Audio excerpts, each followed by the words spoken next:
حضرت عمر جب خطبہ دے رہے تھے تو یا ساریۃ الجبل کہا، پہاڑ کے پیچھے کفار کا لشکر تھا. کیا یہ صحیح ہے؟ یہ حدیث ضعیف ہے، صحیح حدیث نہیں ہے. کچھ عرصہ پہلے ایک دوست نے جو پاکستان میں ہے مجھ سے 2000 ریال ادھار کے طور پہ لیے. تب ریال کا ریٹ کم تھا جبکہ اب زیادہ ہو گیا. اب مسئلہ یہ ہے کہ میں اس سے موجودہ ریٹ پر پیسے لوں یا جتنے روپے بنے تھے تب لوں. اس نے آپ کو ریال دیے تھے نا، آپ اس کو ریال لوٹاؤ. یہ نہیں کہ اس وقت پاکستانی روپیہ 16 روپے تھا اور اب وہ 18 ہو گیا تو چلو کچھ تھوڑا جا پرافٹ ہی ہو گیا. نہیں، آپ نے ریال لیے، ریال واپس کر دو.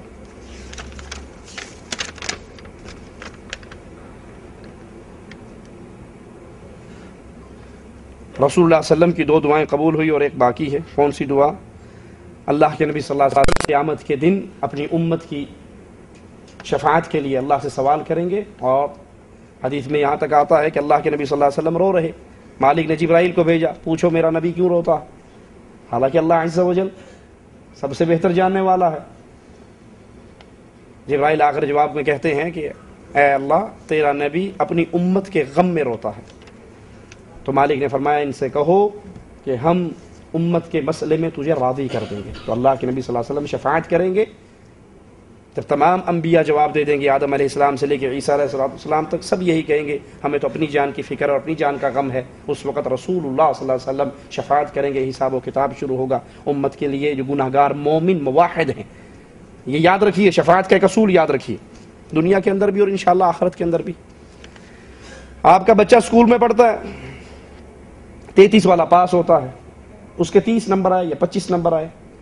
اب آپ کہتے ہیں میرے بچے کا سال نہ مارا جائے، بھاگتے دوڑتے ہیں، شفاعت تلاش کرتے ہیں، استاد جی مل جاتے ہیں، وہ کہتے ہیں کہ ٹھیک ہے، ہیڈ ماسٹر کے پاس لے جاتے ہیں کہ یہ ہمارا پڑوسی ہے، ہمارا عزیز ہے، میرا بیٹا ہے، ان کے والد بڑے قریبی دوست ہیں.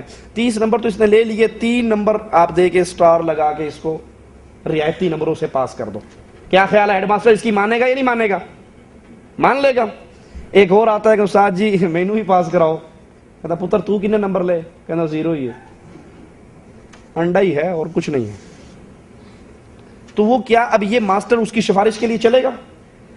جائے گا؟ اچھا اگر یہ اوکھا سوکھا ہو کے چلا بھی جائے تو ہیڈ ماسٹر مانے گا کہ تیرے پلے ہی کچھ نہیں ہے؟ کچھ تیرے پلے ہو، کچھ کمی کوتاہی ہو، وہ میں سفارش کر کے تیرا حساب برابر کروا کے پاس کروا دوں گا. بالکل ایسے ہی جو مومن ہے، موحد ہے، اس کے گناہ ہیں، وہ اللہ عز و جل نبی کی سفارش سے، شہید کی سفارش سے، حافظ قرآن کی سفارش سے، نابالغ بچے جو فوت ہو گئے بچپن میں ان کی سفارش، مختلف شفاعتوں سے وہ پاس ہو جائیں گے. لیکن جو ہو ہی مشرک. اب دیکھیے کچھ لوگ اعلان کرتے ہیں کہ جی آپ نہیں سمجھتے، بس جہنم میں میں تو کیا، میرا سایہ بھی نہ جائے گا، غوث پاک سے یہ دیکھا نہ جائے گا، فلاں بابے سے یہ دیکھا نہ جائے گا، فلاں اعلیٰ حضرت سے یہ دیکھا نہ جائے گا، ہمیں تو حضرت ہمارے بس پیر جی دا لڑ پھڑے ہے، شاہ صاحب دے مگر ٹوٹی جائیں گے. یہ نہیں پتا شاہ نے آپ کتنے جانا ہے، اس کا اپنا نہیں پتا یہ کہاں جائے گا. جہاں یہ جائے گا تجھے بھی لے جائے گا. رسول اللہ صلی اللہ علیہ وسلم کو جتنا پیار ابو طالب سے تھا، آپ اور ہم میں سے آج کے دور میں سے یا آنے والے دور میں کسی کے ساتھ ہے؟ خود رسول اللہ صلی اللہ علیہ وسلم سے سوال کرتے ہیں صحابہ کہ آپ سے ابو طالب اتنی محبت کرتے تھے، اتنا پیار کرتے تھے، کیا بنا اس پیار کا؟ کوئی فائدہ ہوا اسے؟ فرمایا ہاں، وہ جہنم کے وسط میں تھا، میری اس محبت سے اس کو کھینچ کے ہم جہنم کے کنارے پر آ گیا. وہ اس کو قیامت کے دن سب سے کم عذاب ہوگا. جہنم کی آگ کے 2 انگارے اس کے پاؤں کے نیچے رکھے جائیں گے. اللہم اجرنا من النار، اللہم اجرنا من النار. اللہ ہم سب کو اپنی رحمت سے جہنم کی آگ سے محفوظ رکھنا. یہ دیکھ لو، یہ کولر بند ہے اور آپ اور میں کتنے بھائی کھڑے ہیں.